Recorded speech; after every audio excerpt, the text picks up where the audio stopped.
Record of Ragnarok, The Apocalypse of the Gods is the new side manga added to the Record of Ragnarok universe, featuring a God vs God tournament. This is the official bracket and selected fighters, with there being 16 in total.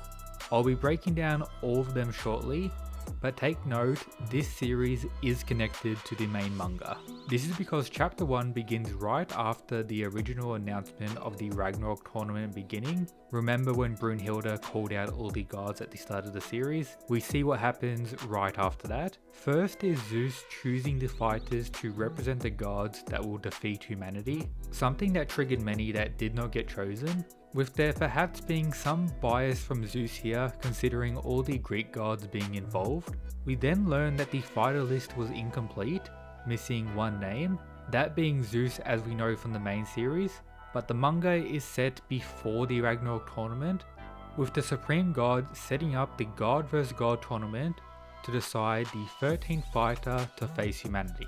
On top of that, it seems like the winner gets the right to make a new law for the gods, and many want Zeus's position as the Supreme God, so it's likely the case that the winner of this tournament will then face Zeus for the final of the manga, and naturally get defeated in some way, leading to Zeus being the 13th fighter as he probably wanted since the beginning. So it does take away some stakes. However, considering the current circumstances of the main Record of Ragnarok series, with there being more human fighters than gods with the whole Buddha situation, it's possible that the winner could still fight in the main tournament, and likely will in my opinion.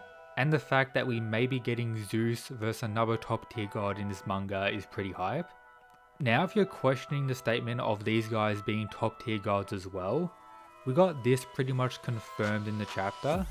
For example, we have Hermes state that there are many strong gods out there, but some of them were a bunch of outlaws hard to control, being a main reason for why they were not chosen, at least from these rough translations so far.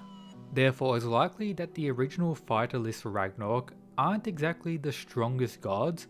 They're probably all regarded as top tier, at least most of them, explaining why someone like Hades wasn't part of the original list, while receiving some of the best narrative as a top tier god in the series, being able to also just make his way in with no one questioning it. So it seems like the setup provided in this chapter is that all these gods are worthy strength-wise of being selected in the tournament to face humanity, but they can't really be trusted and obviously aren't as well known as most of the gods selected for the actual tournament, for a broader global audience if we're being realistic in that aspect as well.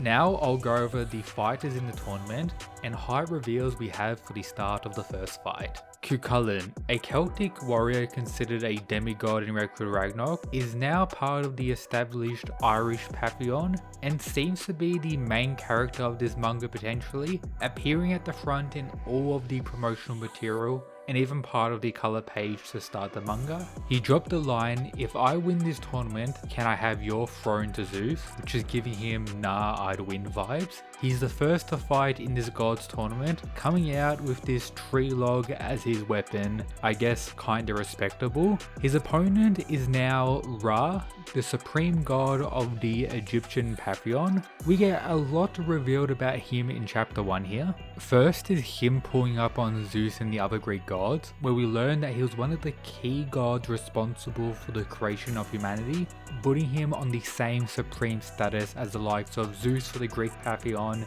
Shiva for the Indian gods, Hades for the underworld, stuff like that. He's on that same tier of caliber, the supreme god of the Egyptian pantheon, sun god Ra. So it seems like he's one of the gods most pissed about not being included to fight humanity.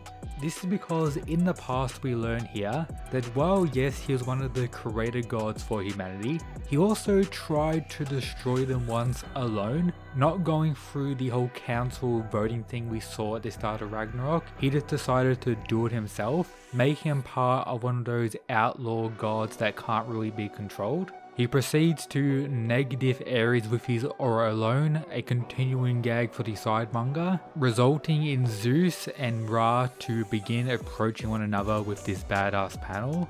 but that's where we have Cuchulainn step in and stop that from occurring, setting up round 1. But the fact that Ra was about to throw hands with Zeus is pretty wild, with him already being set up as the same caliber as Zeus when it comes to being a god, but definitely more unhinged, someone who cannot be controlled. I'm very glad that he's fighting in round 1 now, before we got the chance to have Anubis fight in the main series, which prior to his reveal we had absolutely nothing learnt about the Egyptian pantheon, no mention at all, but now we're getting a whole nother manga to learn about them in the first fight before Anubis goes out and perhaps connects more stuff to what was revealed and perhaps makes us see why he was chosen as the fighter over Ra outside of the reason of him being unhinged and cannot be controlled, a outlaw god. There is one issue though, the potential narrative bias for Cuchulainn in this fight. Him winning this, if he is like the protagonist as hinted at, it would be a little lackluster, and I'll prefer to go down the regular Record of Ragnarok approach where there isn't a true protagonist. Perhaps we're just getting baited to begin the story. Ra's the actual winner of this, but I personally doubt it. Let me know your predictions on that down below. But the other gods we have is Sun Wukong, naturally the Monkey King. We see him a few times throughout the chapter, most notably his weapon, the staff, expanding and stopping another god, Morrigan, which I'll go over soon. His design isn't liked by most people, but considering the connection to Buddha with regards to the story of Sun Wukong, he does look quite similar to him, and I know a lot of people have been waiting on, seeing him in the story. He's here and fighting, which is absolutely hype. The next god and the Monkey King's opponent is Prometheus. We don't have his design revealed, it could be one of these guys. He's mostly known as a god of fire, but there's many approaches they could take for him, and his opponent is the Monkey King. I think most people are going to be going for Wukong for that fight. Next we have Suzaku, which is normally depicted as this bird type creature, but again is connected to fire or sometimes love. I don't believe they have been revealed in chapter 1, but pretty interesting stuff. And of course, as I go through all these characters, leave a comment down below any insight you have about their mythology and who they may be representing in Record of Ragnarok when it comes to abilities, etc. Next we have Indra as one of the main Indian gods we saw in the main series when getting Shiva's flashback.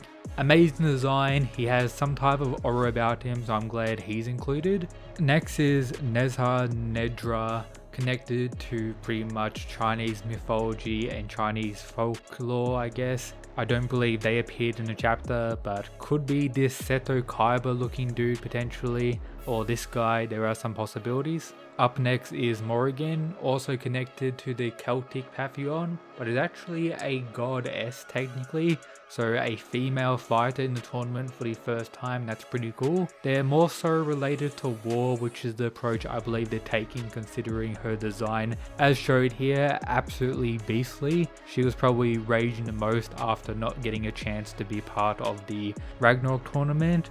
She is stopped by Wukong here, which is potentially setting up their future fight in the later rounds. The next god is this guy, who we have revealed design wise. He seems to be connected to ancient Iranian religion, this one on screen. I don't know how to say any of these words, so I'm just gonna leave the things on screen here. If you know anything about this, let me know down below. He looks quite unhinged, that's for sure, with his opponent being Muramasa, who normally isn't regarded as a god, just a legendary swordsmith. We've seen depictions in other series such as Fate here, but nothing else. I'm not sure what approach they're going to take for Record of Ragnarok. We have Enma included, which is normally a demonic-like entity that judges the dead technically. Most commonly shown one was this character in Dragon Ball, which is the representation of that. There are various others as well, but pretty much a demonic crazy creature. Pretty exciting. And logically, their opponent is the Japanese death god known as a Shinigami. I think most people know what that is, so I can't wait to see the design if we haven't already. Again, could be one of these guys. Leviathan is included, which is normally that gigantic sea beast. Could potentially be a demonic-like creature as well, so crazy stuff. That monster's opponent is Belial, a devil from the Bible, or the devil, most likely going to have a lot of connections to Beelzebub, where we get the full reveal about Satan potentially, so excitement through the roof. This one's connected to Norse mythology, normally depicted as a fire giant or something associated with that.